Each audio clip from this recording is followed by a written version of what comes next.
nasa tuh makanya aja nana. Yang penting silap pun aja nama aku mau Allahu Akbar. Itu jadi masalah. Begitu.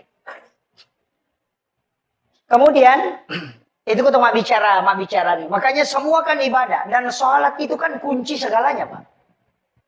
Cuma ini masalah. Makanya kenapa ada sholat? Ini perlu saya luruskan dulu. Magi nang kesempatan karena ini temanya ini kan masalah sholat berjamaah. Kenapa ada sholat? Ini baru saya masuk tema, Pak. Ini sudah 1 jam. Kenapa ada sholat? Padahal angkana doa. Nah begitu. Meloki joka, doa musafir. Baca bismillahi tawakkaltu 'alallahi la haula wala quwwata illa billah. Itu kan sudah ada. Magina tuh masuk pajak. Padahal nang kamu Pak dong. Angka siasat doa hajat. Nang kamu ya sepak dong. Ayah mau sampai sunnah aja. Doa taubat. Nang kamu doa taubat. Sayyidul istighfar kan sudah masuk doa taubat. Anda usah sholat. Ayah mau sampai aja. Doa taubat benar. Magina kiasa sampai sunnah taubat. Kalau kita mau tahu begini Pak. Iya rupong Allah Ta'ala angka agaga nasuruh malaikat namoki angka to waktu nana laporo. Jadi angka to agaga memang langsung pong Allah Ta'ala si urusu si bawa di.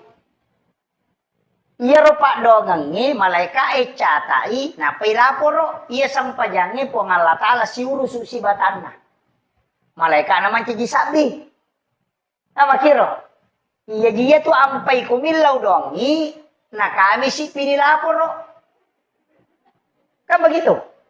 Jadi ya koso sini melo tajoka aso salah sata rewa na milau dongi angka ni rewa daripada dilaporo. Kakami si pinalaporo malaikat itu. Makanya disitulah kenapa kita disuruh sholat. Apa iya kok laporan malaikat daripada tuh. Makanya tuh ampai komeki masihja.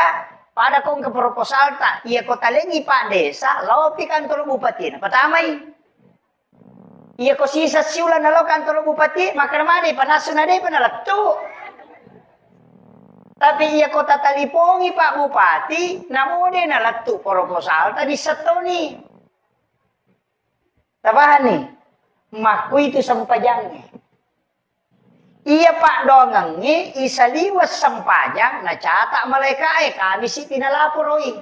Iya sampajangnya iya mujamai langsung dialog dengan Allah. Tabahannya makanya kung kamasalah.